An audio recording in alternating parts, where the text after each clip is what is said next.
시작하겠습니다. 저희가 요즘 영어를 너무 많이 써가지고 한글을 좀 사랑해보자는 의미로 반응 원주민이라고 제목을 지어봤어요. 리액트 네이티브에 대해서 이제 발표를 할 건데 리액트 네이티브에서 할 건데 조금 약간 이론이랑 동작 원리 쪽으로 해가지고 조금 지루할 수도 있는데 재밌게 들어주세요. 먼저 오늘의 발표 순서입니다. 그래서 처음에 크로스 플랫폼 자체에 대해서 조금 설명을 먼저 드린 다음에 이제 리액트 네이티브에 좀 딥다이브를 해보고 다음에 이제 제가 개발하면서 겪었던 이슈들 위주로 좀 후기를 알려드리고자 합니다. 저희가 이제 모바일 앱을 만드는 방식에는 네 가지가 있죠. 이제 iOS랑 안드로이드와 같이 특정 플랫폼만을 위해서 만들어진 응용 프로그램인 네이티브를 사용하는 방식이 있고, 그 다음에 둘 이상의 플랫폼에서 돌아가는 앱을 만드는 크로스 플랫폼이 있고, 지금 회사에서 많이 쓰는 이제 네이티브랑 웹 앱 기능 한 번에 수행할 수 있는 웹뷰를 얻는 하이브리드 방식이 있고, 이제 PWA 같은 모바일 맞춤 앱도 있죠. 그래서 오늘 이 중에서 크로스 플랫폼에 대해서 딥다이브를 해보도록 하겠습니다. 일단 크로스 플랫폼이라는 용어 자체에 대한 정리를 한번 할 건데요. 이제 상민이가 정확한 용어를 쓰자라고 했던 게 이제 저도 이제 근데 크로스 플랫폼이라고 하면은 뭐라고 설명을 해야 되지라는 이제 생각이 들었어요. 뭐 여러 운영 체제에서 쓰는 실행되는 여러 운영 체제나 플랫폼에서 실행되는 거 약간 뭘 끝맺음을 뭐라고 해야 될지 좀 애매하더라고요. 근데 크로스 플랫폼이라는 것 자체는 여러 운영 체제나 플랫폼에서 실행되는 소프트웨어 또는 응용 프로그램의 기능 그 자체를 말합니다. 그리고 그래서 이제 한 가지 개발 언어와 프레임워크로 여러 플랫폼에 출시할 수 있는 개발 방식 자체를 모두 이제 크로스 플랫폼이라고 통칭을 해요. 그리고 네, 각각의 코드를 작성하면 각각의 운영 체제가 이해할 수 있는 코드를 변환을 시키게 되고, 그래서 크로스 플랫폼 앱은 단일 코드 베이스로 여러 운영 체제에서 뭐 안드로이드, iOS뿐만이 아니고 웹 데스크탑, 아니 뭐 윈도우 데스크탑, 뭐 데스크탑에서 막 만드는 거 그런 것도 다 포함해서 이제 실행되도록 설계 및 개발된 앱입니다. 그래서 이제 종류들 그 크로스 플랫폼 앱 솔루션에는 어떤 것들이 있는지 정리해 놓은 사이트가 있어요. 근데 여기 이제 볼 거는 리액트 네이티브는 다 아시는 거고 네이티브 스크립트 같은 경우에는 14년도에 출시된 건데 이제 이 중에서 많이 거론이 되는 게 네이티브 스크립트랑 이제 자마린 요건데 이제 네이티브 스크립트는 자바스크립트 또는 타입스크립트와 같은 자바스크립트로 변환되는 언어랑 지금 앵글러, Vue.js 같은 프레임워크를 사용해서 안드로이드랑 iOS 앱, 모바일 앱을 빌드할 수 있는 서비스예요. 이게 제일 먼저 나온 거긴 해요. 그리고 자마린은 2011년에 나왔던 건데 자마린이라는 회사에서 원래 만들었는데 지금은 마이크로소프트가 인수를 해가지고 닷넷 마우이라고 들어보셨을 수 있는데 닷넷 마우이라고 부릅니다. 그건 이제 C샵이랑 닷넷 프레임워크를 사용을 하는데 안드로이드, iOS 그리고 뭐 윈도우용 앱을 개발하는 오픈소스용 이제 프레임워크고 그 다음에 이제 윅스 같은 경우에는 뷰로 개발할 수 있는 크로스 플랫폼 솔루션입니다. 알리바바에서 출시한 거고 이런 것들이 있고 만약에 이런 것들 궁금하시면 제가 링크 걸어뒀으니까 거기서 보시면 될 것 같습니다. 그러면 우리는 언제 왜 크로스 플랫폼을 도입해야 할까요? 여러 케이스가 있는데 대표적으로는 두 가지가 있어요. 첫 번째는 이제 다들 아시다시피 이제 스타트업에서 각각의 네이티브 개발자들을 두어서 개발할 때 이제 리소스를 적게 들이고 싶을 때 사용을 하죠. 이제 하나의 언어로 여러 플랫폼 개발할 수 있기 때문에 이제 규모가 작은 팀 같은 데서 쓰는데 뭐 iOS, 뭐 안드로이드, 프론트 이렇게 있다고 했을 때 한 명한테 휴가를 가면은 그걸 대응할 사람이 없으니까. 그래서 이제 그런 규모가 작은 스타트업에서 많이 쓰이고 두 번째는 웹 앱의 성능 개선을 할 때 쓰여요. 스타트업이 아니어도 오히려 스타트업이 아니면 큰 대기업, 글로벌 서비스를 하는 기업에서 많이 쓰는데 전반적으로 모든 서비스가 웹뷰로 되어 있는 서비스는 앱 성능을 향상해야 돼요. 웹뷰는 이제 브라우저를 띄우는 형태인데 브라우저를 띄우면은 HTML도 다운받아야 되고 자바스크립트도 다운받아야 되고 어쨌든 그 로딩하는 시간이 길어서 유저가 로딩을 오래 봐야 되는 사용성 저하의 문제들이 있는 경우가 꽤 있습니다. 그리고 우리나라 같은 경우는 좀 괜찮지만 해외에 이제 네트워크 환경이 좋지 않은 경우가 많은데 그럴 때 성능을 이제 많이 저하시키는 경우가 있다고 해요. 그래서 이제 반대로 아래는 이미 파일 시스템에 저장되어 있는 JS 파일을 참조하기 때문에 네트워크 성능과 무관하게 화면을 그릴 수 있습니다. 이는 뒤에서 이제 아래는 동작 방식 설명할 때 좀 더 자세히 다뤄보도록 하겠습니다. 그러면 어떤 크로스 플랫폼 프레임워크를 도입해야 할지, 그리고 어느 게 좋은 거고, 뭐 그런 게 어떤 식으로 기준으로 결정이 되는지에 대해서 알아보면 이걸 그냥 쭉 설명할까 하다가 그냥 비교를 통해서 알아보는 게 빠를 것 같아서 플러터랑 이제 리액트 네이티브를 가져왔어요. 이 앞에 거는 이제 첫 출시 연도고 뒤에 거는 첫 그 스테이블 배포가 된 이제 버전 연도인데 리액트 네이티브가 조금 더 빨리 나왔습니다. 먼저 트렌드를 봤는데요. 구글 트렌드를 제가 이거 만들면서 조사를 했었는데 제가 이렇게 가져왔는데 이게 뭐가 뭔지 제가 안 써놨더라고요. 여러분이 생각했을 때 빨간색이 뭐일 것 같으세요? 오, 맞아요. 훨씬 이제 높이 있는 게 플러터였고 스택 오버플로우의 비중은 거의 비슷했고 스태티스타에서의 통계도 뭐 거의 비슷했습니다. 그리고 뭐 커뮤니티 차이를 보시면 뭐 이슈 자체는 R이 훨씬 많긴 한데 좋은 건지는 잘 모르겠고 아무튼 플러터도 전 세계적으로 되게 많이 쓰이는 플랫폼 솔루션이라고 할 수 있습니다. 그 다음에 이제 근데 플러터를 쓰는 앱 자체가 그렇게 많지 않아요. 유명한 거 알려진 것 중에. 이거 거의 영글에서 가져온 건데, 알리바바랑 뭐 BMW 앱은 그래서 들어가 봤는데 진짜 기능이 없고 그냥 껍데기만 있더라고요. 구글 플레이도 만들었다고 하고, 구글에서 만든 거니까. 대신에 리액트 네이티브는 이건 제가 아주 축약해서 가져온 거예요. 그러니까 아주 여러분들이 아시는 유명한 앱들을 많이 쓰이고 있죠. 그니까 나도 보고. 그리고 언어는 다시 다 아시다시피 이제 플러터는 다트를 쓰고 아래는 자바스크립트를 쓰는데 다트가 가독성이 매우 안 좋아요. 제가 보기에는. 뒤에 이미지를 좀 가지고 이미지 어디서 캡처해서 가져왔는데 플러터랑 아니, 다트랑 자바스크립트에 싸우는 걸 표현하고 싶어 너무 다트서 코드를 덮어버렸고요. 아무튼 그러고 이제 언어가 다르니까 당연히 인재풀 또한 다르겠죠. 리액트 네이티브 개발자가 훨씬 리액트 개발자가 많으니까. 그래서 그런 상황도 고려하면 될 것 같고 러닝 커브도 당연히 이제 자바스크립트에 좀 더 이제 익숙한 분들이 러닝 커브도 낮은 뭐 그런 것들을 또 고려해서 고르시면 될 것 같습니다. 그리고 개발자 경험이 플러터는 근데 디버깅 하는 게 기본 툴에서 너무너무 잘 되어 있대요. 디버깅 하기가 너무 편리하게 돼 있대요. 근데 아래는 디버깅 진짜 아래는 혹시 써보신 분 있으신가요? 아래는 디버깅 하기가 정말 너무 웹에 비해서 정말 쉣송입니다. 정말로. 디버깅 툴이 있긴 한데 전 저 디버깅 툴이 더 복잡하고 저게 더 오래 걸리고 아주 보기도 안 좋아서 잘 안 쓰고 진짜 만약에 디버깅이 필요할 때는 각각 뭐 안드로이드 스튜디오나 엑스코드에서 에러 코드를 확인하는 것이 더 빨라가지고 근데 편리하게 R에서 제공하는 자체 디버깅 툴은 없더라고요. 제가 모르는 걸 수 있지만 다른 분들도 그렇습니다. 그래서 요약을 하면 제가 너무 안 이쁘게 만들었는데 정리하면 둘의 공통점으로는 이제 핫 리로딩이 된다는 점 커뮤니티가 크다는 점이지만 이 차이점은 플러터는 이제 네이티브 UI 구성 요소에 의존하지 않고 UI를 직접 렌더링해요. 그래서 플랫폼 간에 일관된 UI를 만드는 게 가능합니다. 플러터의 경우는. 대신에 리액트 네이티브는 그렇지 않죠. 리액트 네이티브는 플랫폼에서 제공하는 기본 UI 구성 요소를 활용하기 때문에 플랫폼명 모양과 느낌 뭐 이런 측면에서 좀 달라요. 같은 UI를 구현해도 안드로이드랑 iOS랑 다른 게 나타나요, 디자인이. 그리고 그래서 뭐 플랫폼 간에 일관된 UI를 하려면 리액트 네이티브에서 따로 좀 그 추가 작업이 좀 필요합니다. 그리고 둘의 성능이 비슷하지만 이게 제 글씨 조그맣게 써놨는데 성능이 거의 비슷하지만 아주 조금 성능이나 속도 측면에서 조금 더 낫다. 아주 조금 더 낫다. 플러터가 이렇게 알려져 있긴 하지만 대부분의 스마트폰에서 차이를 느끼지 못할 정도라고 하고 이제 플러터는 많은 개발 편의성을 제공하고 독서도 잘 돼 있고 아까 그 디버깅도 편하고 그리고 플러터는 모든 위젯이 거의 다 미리 설계되어 있어서 저희가 그걸 갖다 쓰기만 하면 되는 방식이라서 굉장히 이제 빠르고 다트 언어만 배운다면 이제 되게 빠르고 편리하게 개발할 수 있다고 합니다. 그리고 리액트 네이티브 같은 경우에는 이제 네이티브 언어로 컴파일이 되지 않고 단순히 JS 코드를 실행하는 거여서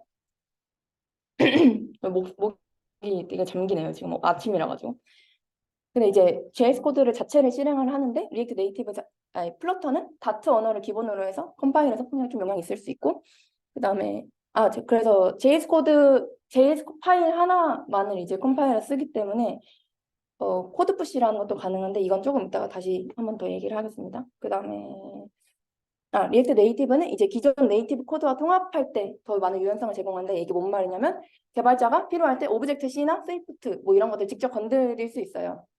그러니까 플랫폼별로 코드를 작성할 수 있고 그래서 근데 플러터는 그렇지 않습니다. 그래서 이런 유연성이 심층적인 플랫폼 통합이 필요하거나 아니면 기본 코드 베이스가 있는 프로그램을 RN으로 바꿀 때 그럴 때 특히 유용하게 쓰일 수 있습니다.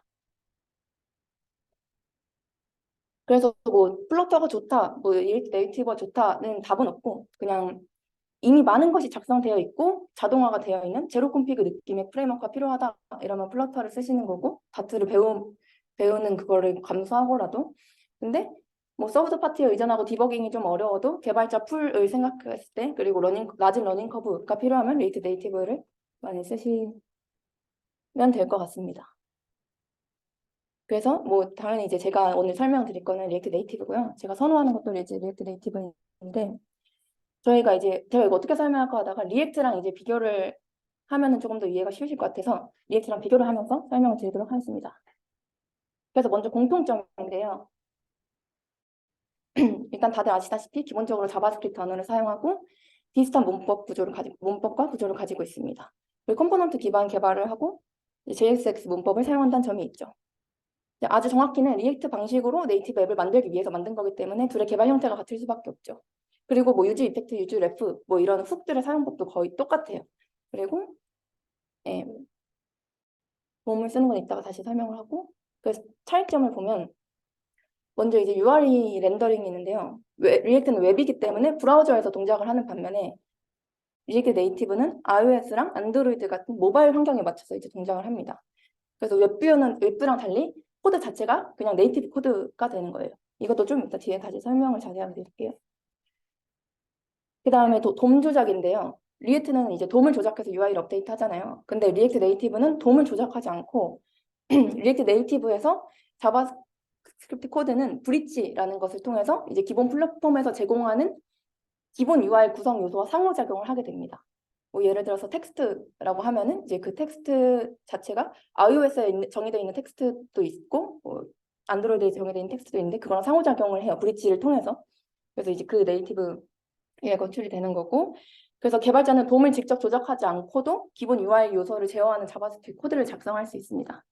근데 이제 간혹 가다가 근데 거의 되게 많은 글들이 이제 리액트랑 리액트 네이티브에서 리액트 네이티브도 버추얼 돔으로 렌더링 업데이트 한다 이런 글이 되게 많아요. 그래서 저도 그게 처음에 되게 헷갈렸는데 그거는 이제 사실이 아닙니다. 그래서 헷갈렸던 부분인데 저도 아래는 기존의 버추얼 돔과 비슷한 방식의 로직으로 그 효과적인 렌더링 처리를 하지만 바뀐 것에 대해서만 표시해둔 효과적인 렌더링 처리를 하지만 그것이 정확히 가상 돔과 같은 형태는 아니라고 해요. 그래서 이제 가장 잘 설명한 문서들 같은 걸 좀 찾아봤는데요. 보시다시피 뭐 트리 계층 구조를 사용해서 지능적으로 처리를 하긴 하지만 돔과 같지는 않다라고 합니다. 그리고 이거는 이제 리액트 네이티브랑 리액트 팀에 속해 있는 그 조던이라는 개발자분이 직접 명시를 하신 글인데 공표하신 글인데 RN에서는 이제 돔을 전혀 사용하지 않는 제로돔에 가깝다고 이제 표현을 하시더라고요. 그래서 거의 비슷한 방식으로 뭔가 효과적인 렌더링 처리는 하지만 그것은 돔과는 다르다라고 설명하고 있습니다. 그리고 CSS 스타일링도 방식도 다른데요. 리액트 네이티브는 웹이 아니기 때문에 CSS 스타일을 사용하진 않습니다. 대신에 정렬이랑 레이아웃 관리를 위한 플렉스박스 그리고 스타일 시트를 사용하는데요. 그리고 스타일 시트는 이제 CSS와 유사하지만 구문이 조금 이제 다릅니다. 이따 잠깐 보여드릴 텐데. 그리고 재사용이 가능한 CSS 코드는 스타일 시트로 사용할 수 있죠. 그리고 추가로 아까 말했듯이 RN에서는 CSS뿐만이 아니고 웹에서 사용하는 컴포넌트도 사용하지 않습니다. 뭐 div나 input 이런 게 없어요. 대신에 이제 div 대신 view, 뭐 텍스트 이런 네이티브 UI 컴포넌트를 사용합니다. 그리고 모바일 하드웨어 접근인데요. 리액트 네이티브는 네이티브이기 때문에 이제 디바이스에 있는 다양한 하드웨어 API만 있다면 모두 제공받을 수 있습니다. 그리고 뭐 리액트에서도 지오 로케이션 같은 거 사용해서 디바이스 위치 가져올 수 있잖아요. 근데 이러한 웹프준 기술 외에 네이티브의 뭐 SQLite로 데이터를 저장하거나 네이티브로 이미지를 캐싱하거나 하는 다양한 네이티브 모드를 사용할 수 있게 되는 거죠. 물론 이제 리액트도 웹뷰에서 브릿지를 통해서 통신을 못하는 건 아닌데 리액트 네이티브에서 접근할 수 있다. 그렇고 이제 RN의 동작 방식에 대해서 알아보겠습니다. 많은 이미지를 찾아봤는데 이게 제일 좀 간단하게 나와 있는 것 같아서 가져왔는데요.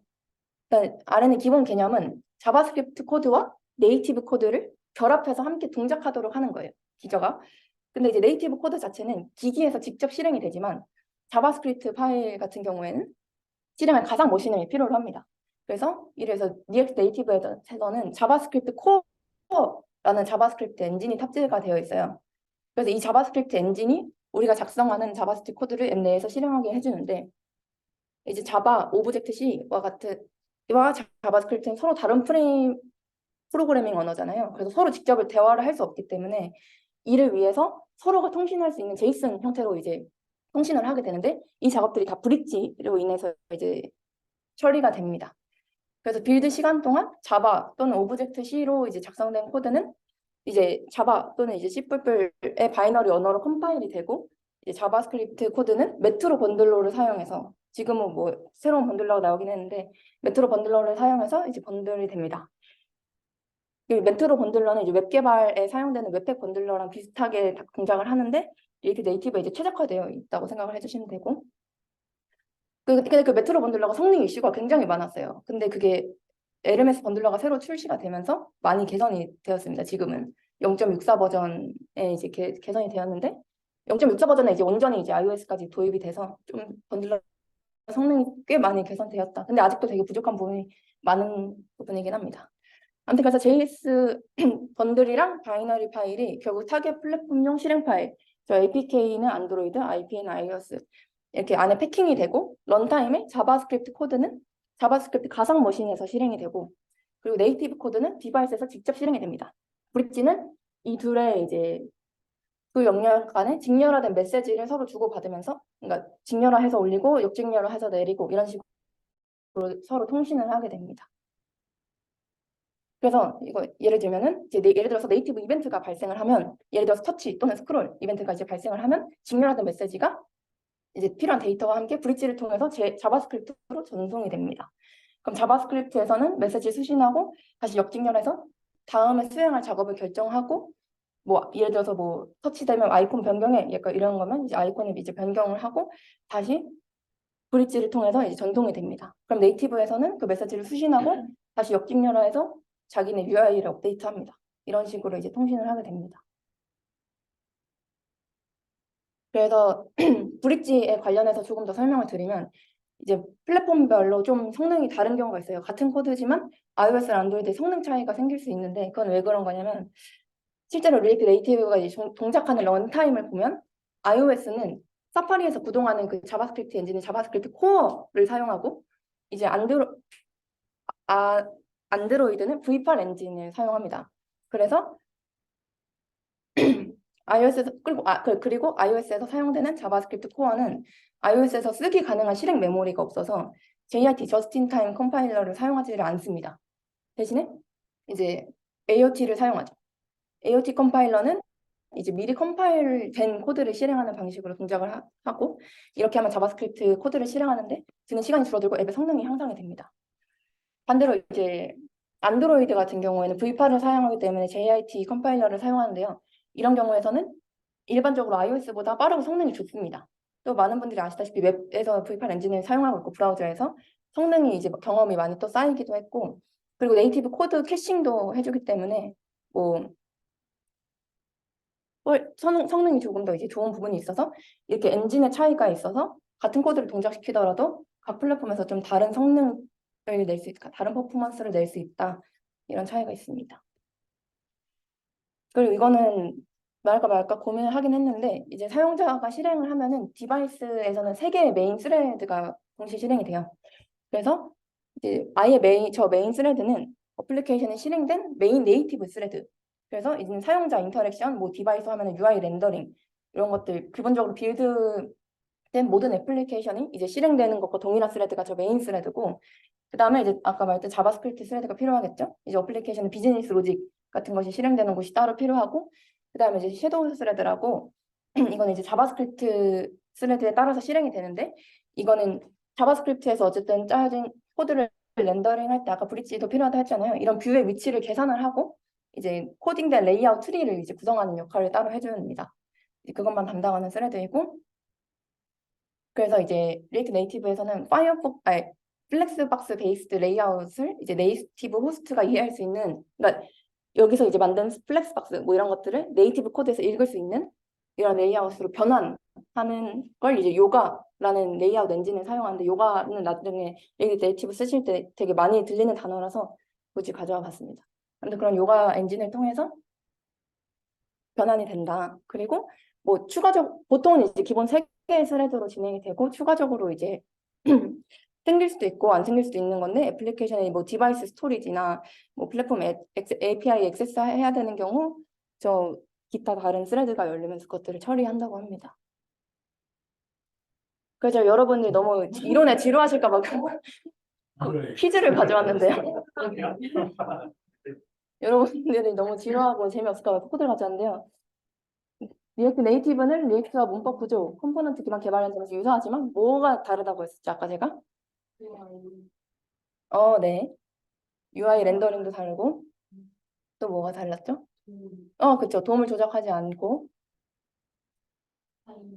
네. 스타일 방식의 차이가 있습니다. 열심히 들으셨군요. 그 다음에 어떤 것들을 결합해서 함께 작동하게 해주죠?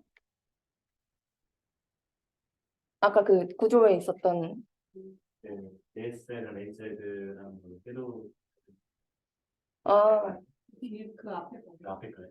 네. 어떤 파일들인가를 말한 건데 자바스크립트 파일과 이제 네이티브 코드를 결합한다가 답인데 자바스크립트 파일은 몇 개일까요? 그러면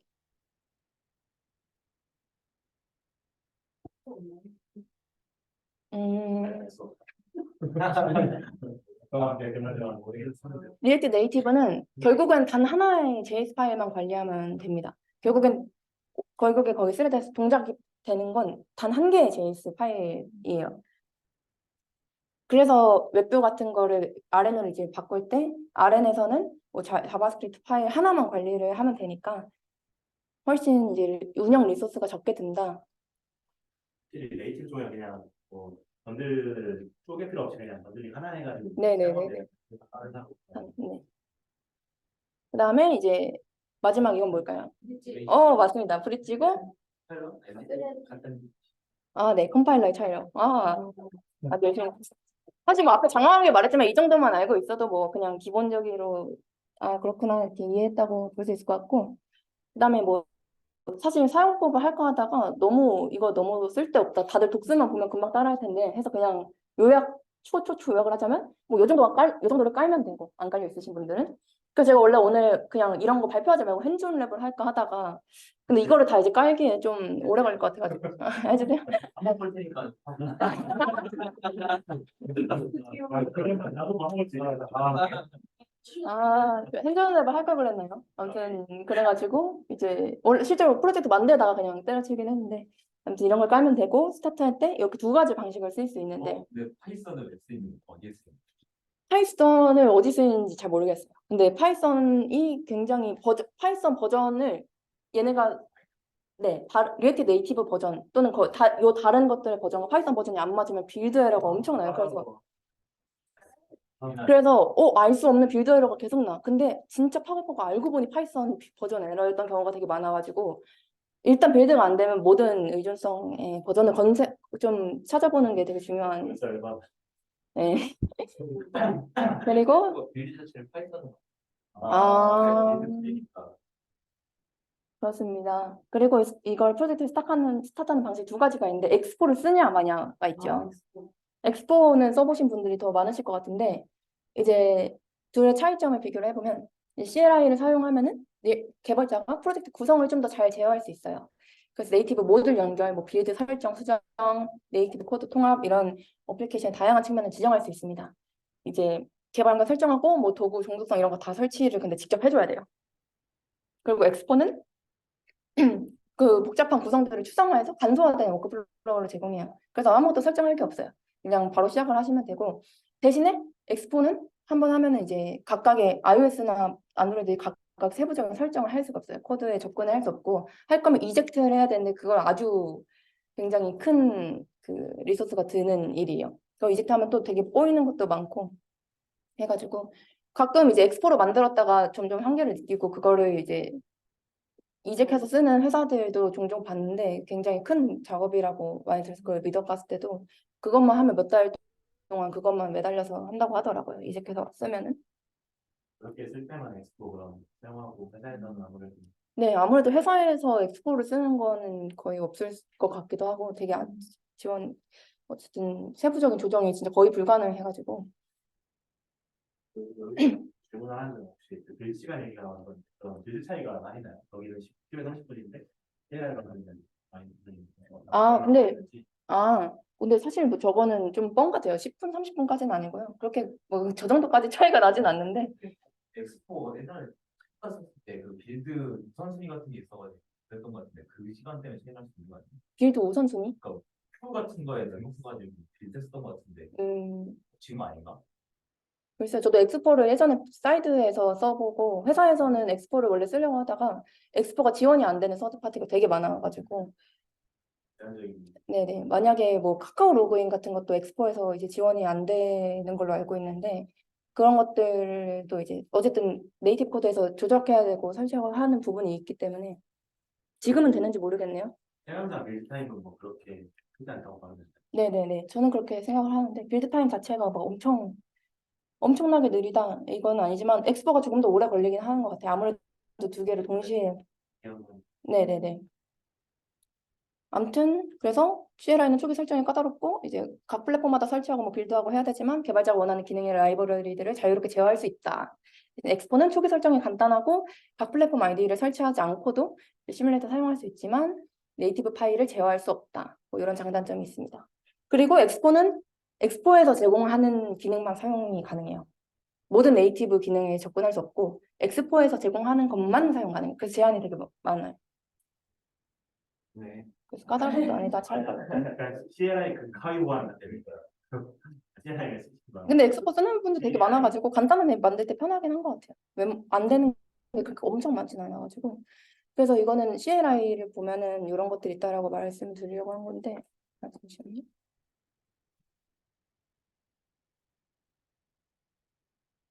회사 코드를 살짝. 오.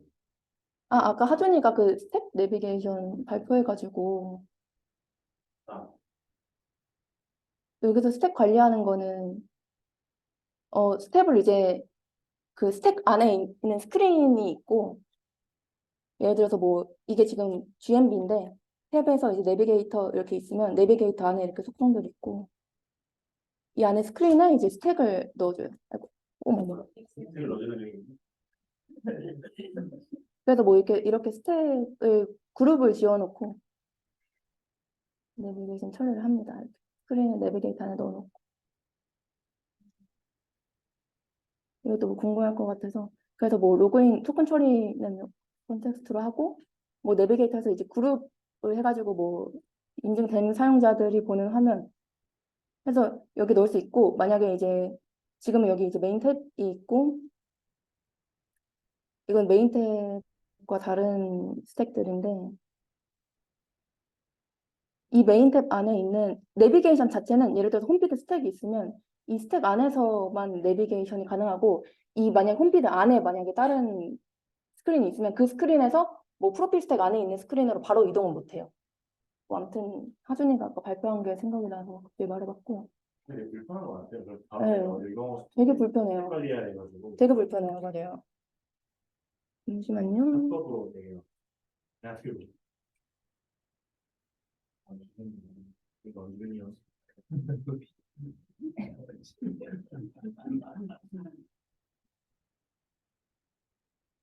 그래서 여기서 보면은 여기 이제 코드 자체는 리액트랑 아예 똑같고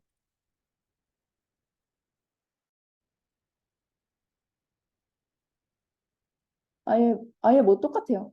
그 리액트에서 쓰는 거랑 아예 똑같고 뭐 쿼리 쓰는 것도 똑같고 실제 사용부에서의 코드는 아예 리액트랑 동일하고 다른 점은 이제 네이티브 코드에서 자주 건드는 것들에 대해서 보면은 예를 들어 iOS 같은 경우에는 이제 팟 파일이라고 있어요.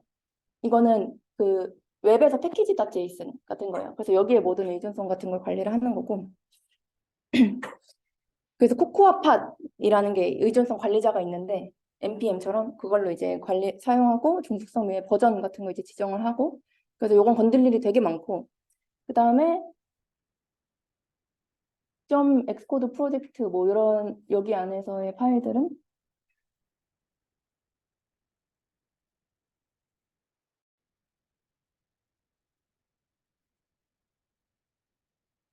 요 지금 엑스코드 프로젝트 안에 있는 모든 파일들이 엑스코드 안에서의 프로젝트 설정들을 관리하는데요.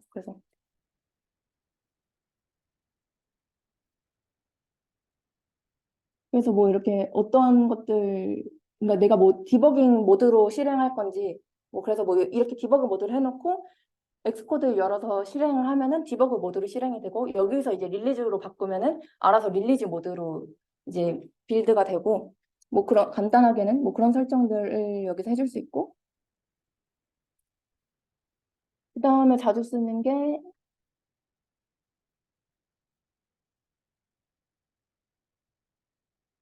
네, 이 info.p 리스트 요것도 굉장히 많이 건드리는 건데, 이제 앱 이름 뭐 이런 앱 이름이나 아니면 메타데이터 같은 거 있죠. 번들 식별자라든지 아니면 버전에 뭐 필요한 기능 같은 거 뭐 이런 것들을 다 이제 여기에서 건드리는 거고, iOS에 필수 메타데이터들이 들어있다고 보시면 되고, 그다음에 요거는 자주 건드리진 않는데 중요한 파일인데, iOS 앱의 진입점이 이제 표시가 되어 있어서 앱 수명 주기에 대한 이벤트를 처리를 한다고 합니다. 이건 저도 건드려 본 적은 없는데, 그래서 리액트 네이티브 자바스크립트 런타임 초기화 뭐 아니면 자바스크립트 번들 로드 뭐 이런 걸 이쪽에서 담당을 한다고 해요.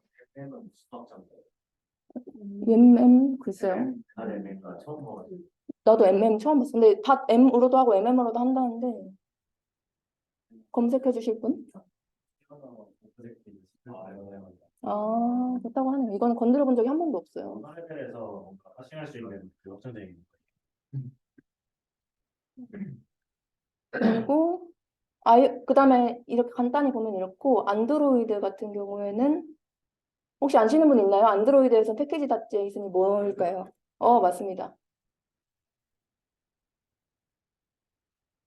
질문이 우선 그거야. 힘들 거라 키지 뭐. 이거 하는지 몰랐네.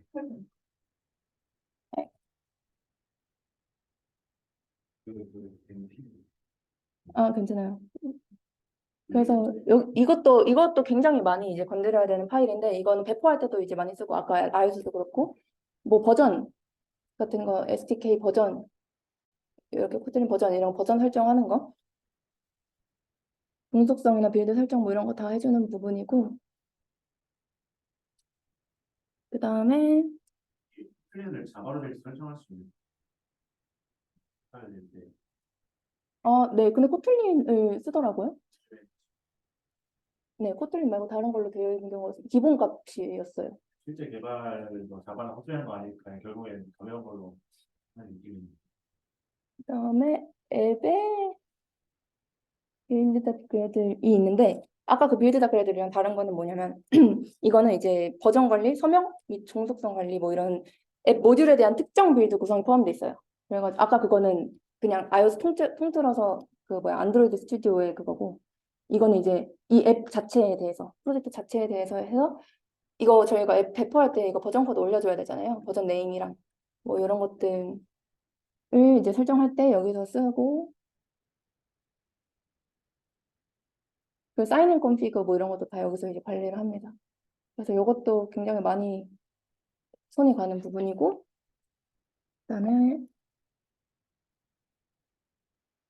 그다음에 요 안드로이드 매니페스트 XML 요 파일은 이제 안드로이드 앱의 기본 구성 파일이고, 앱의 패키지 이름, 뭐 권한, 활동, 서비스 및 기타 앱 관련된 사항 같은 것들을 씁니다. 그래서 뭐 카카오 뭐 이런 것도 넣어주고, 이것도 쓰고, 마지막으로 이거는 제가 안 쓰는 건데, 이 메인 액티비티라는 것도 이제 아까 말했던 iOS 앱 진입처럼 안드로이드 쪽에 앱 진입을 나타내는 파일이고, 이제 리액트 네이티브 환경 초기화하고 모듈 등록하고 초기 리액트 네이티브 보기 설정하고 이런 부분이라고 합니다. 이것도 제가 건드린 적은 있나 보네요. 근데 없어요. 기억이 없어요. 결국 그냥 그리고 뭐 그럼 이런 것들을 제가 직접 작성한 게 아니라 고객들이 떨궈주는 걸 텐데 이런 파일을 직접 수정하게 되면 네. 그 만약 빌드 시점의 결과가 달라질 수 있잖아요. 맞아요. 그러면 만약에 이거 파일 수정된 줄 모르고 빌드를 하거나 뭐 나가버리면 문제가 되게 크게 날 것 같아요. 엄청 크게 나죠. 네네. 그런 경우는 뭐 공적으로 막는다든지.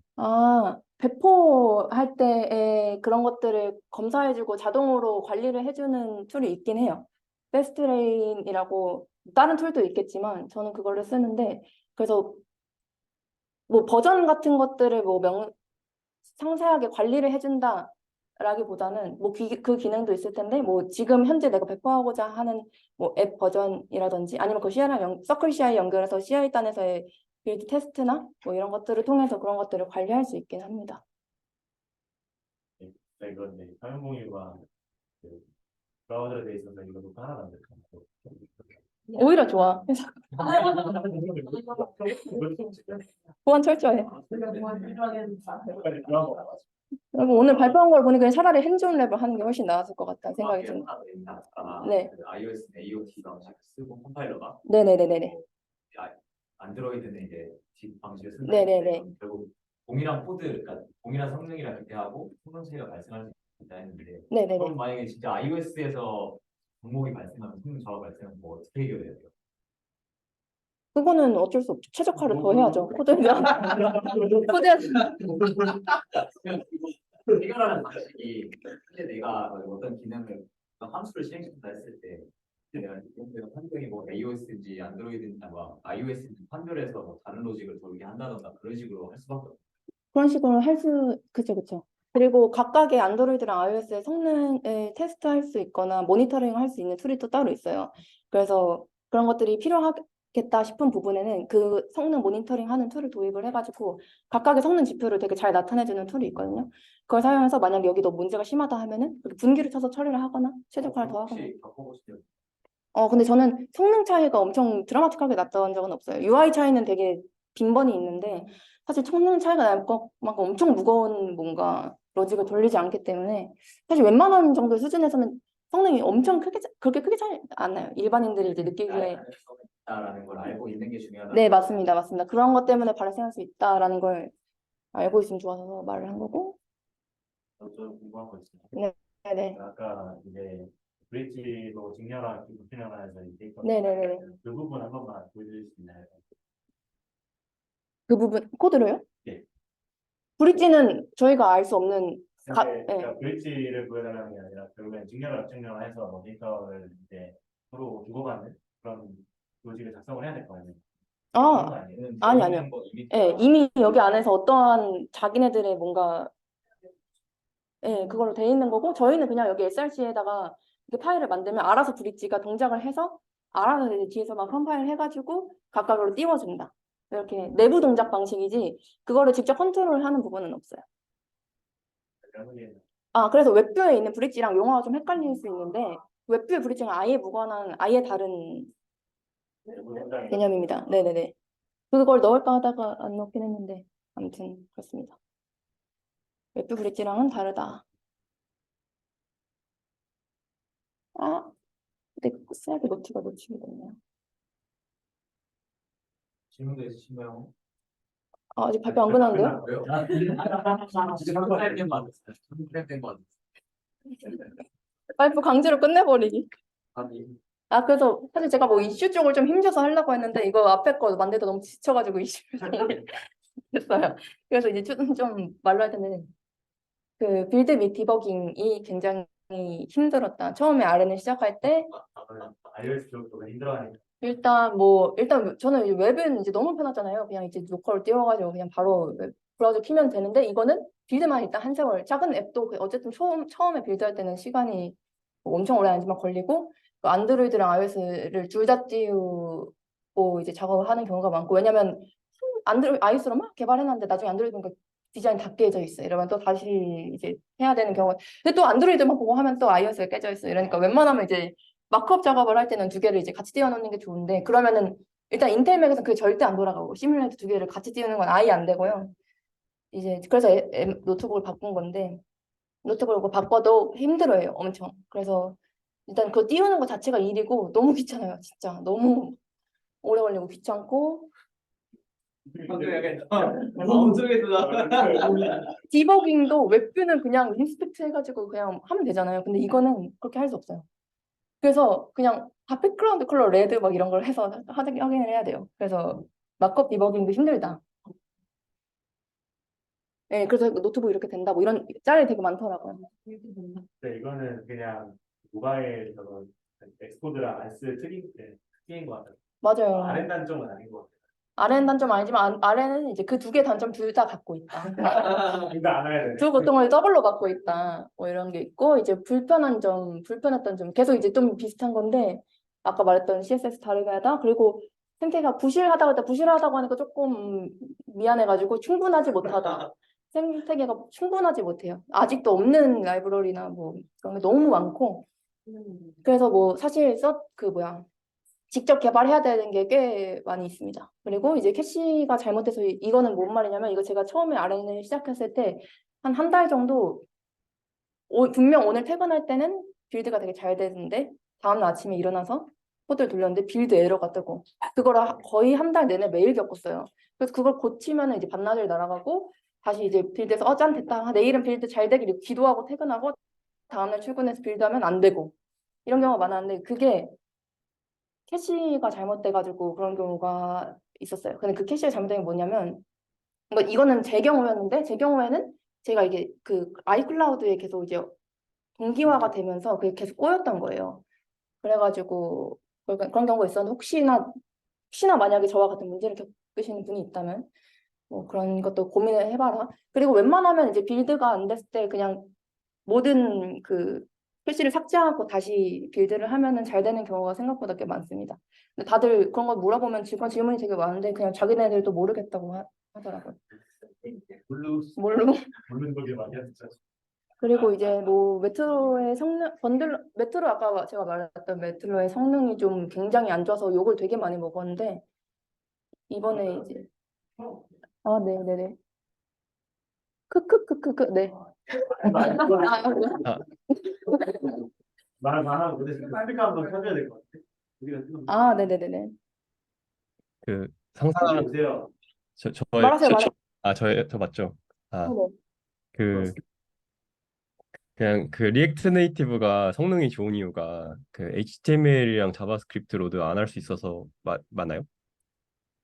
네, 그쵸? 근데 그런 상상을 해봤거든요. 브라우저도 그 HTML이랑 자바스크립트 받는 시간을 그러니까 받는 거를 앱이 꺼져 있을 때 애초에 받아 놓았으면은 어땠을까 이런 생각을 했었는데 음, 가능하지 않을까 싶어서 그러니까 어 지금 만약에 두 가지 방법이 있을 것 같은데 처음에 들어왔을 때 버전 체킹 해가지고 새로 받아올지 말지를 할 수 있을 것 같고 그게 아니라고 하면 어 빌드 됐을 때 각 모든 앱들에게 업데이트해야 된다는 거를 푸시해주면 그 백그라운드에서 받아놨다가 이제 앱을 켰을 때 딱 바로 그냥 실행시키면 안 될까? 그러니까 지금 PWA도 약간 그런 식으로 동작을 하는 거가 할 수 있잖아요.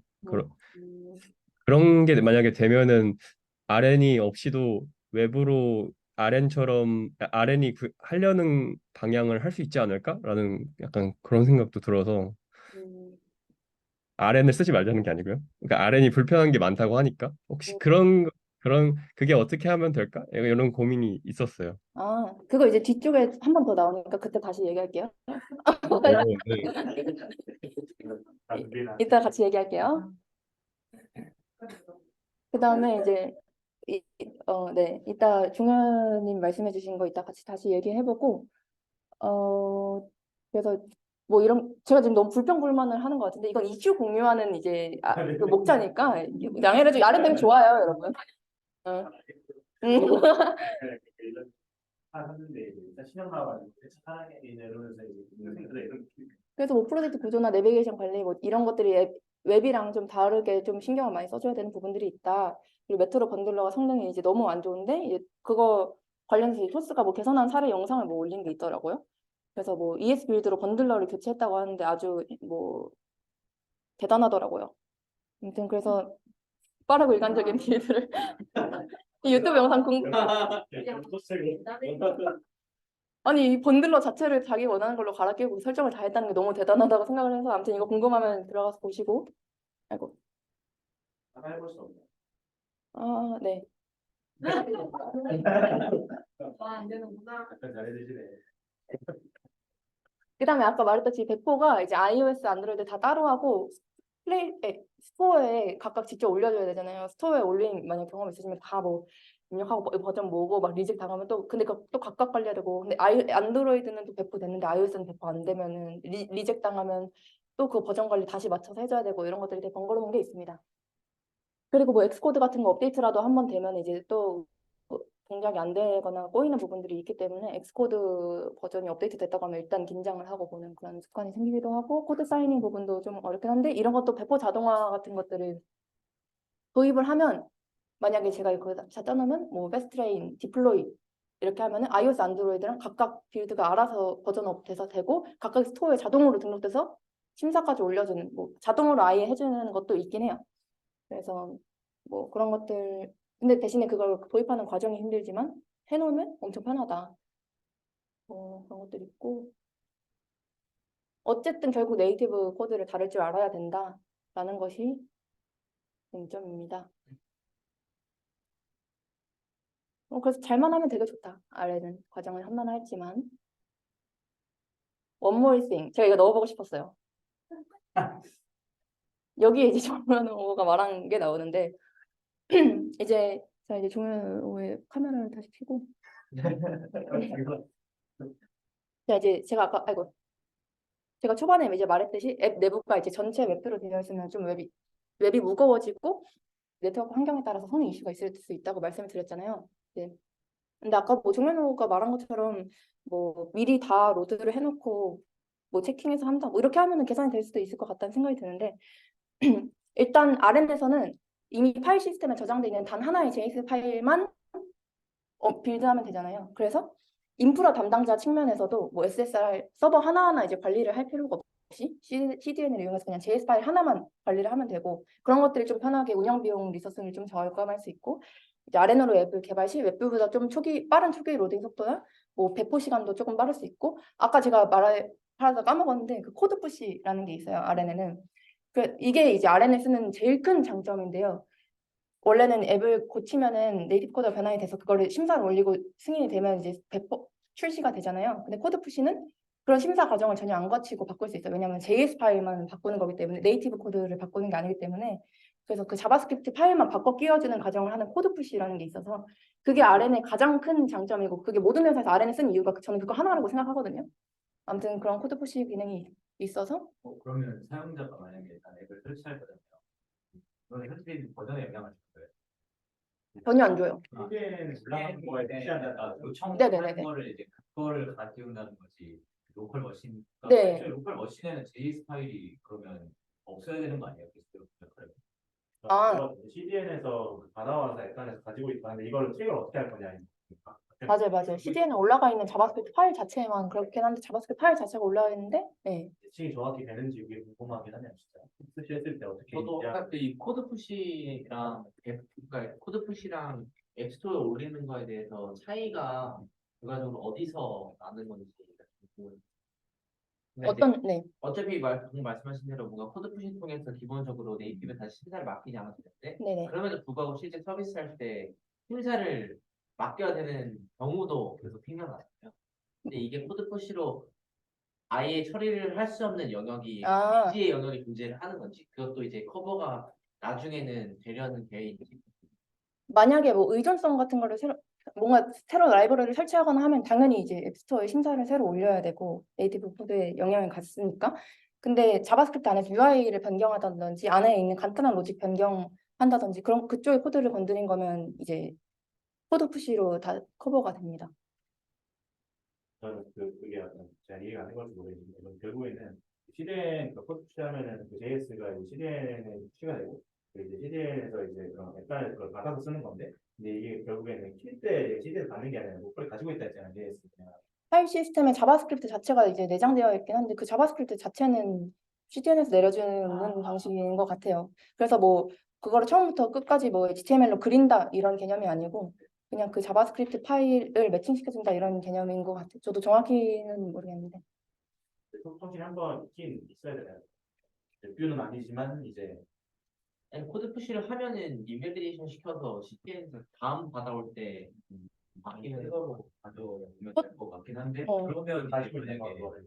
그러면 이제 거래 들고 있다라는 게 나좀 개념의 혼선이 많아. 근데 이런 거 아닐까? 아니면 코드푸시에서 뭐 바뀐 게 있을 때만 그걸로 바꿔주고 이런 거 아닐까? 원래는 파일 시스템에 있는 기존 저장돼 있는 자바스크립트를 사용하고 기기에 저장되어 있는 뭐 만약에 변경이 있거나 하면은 새로 불러오고 뭐 이런. 그리고 되게 리스키할 수도 있는 게 만약에 그러니까 어쨌든 앱 버전은 고정돼 있고 그 내용을 아예 풀로 이제 자바스크립트 다 제어할 수 있는 권한을 줘버리면 만약에 진짜 저희가 심사할 때는 멀쩡한 앱이었다가 나중에 그냥 빈 깡통으로 그냥 내놓거나 뭐 악성으로 뽑혀도 제재할 수 있는 듯한 코드푸시 자체적으로도 정책이 좀 있는 걸로 알고 있어요. 그러면 그 혹시 운영하는 주체가 이제 뭐 안드로이드 플레이스토어나 그런 건가요? 아니면 아니요, 그렇진 않아요. 그래서 원래 iOS에서 코드푸시를 금지한다는 말이 3, 4년 전부터 나오긴 했는데 그거를 금지하거나 통제할 권한이 없다라는 판결이 계속 나고 있어서 사실상 코드푸시는 계속 유지될 수밖에 없다라는 추세이긴 합니다.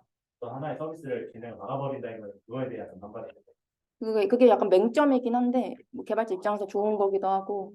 이 그- iOS에서 심사를 통과했는데 비행시에서 바꿔버리면은 네, 중요한 거 말씀하세요. 앱이 다 바뀌어버리니까. 근데 성백이 형 말하는 것도 말하는 그 케이스는 사실 웹뷰도 마찬가지 아닐까 싶기는.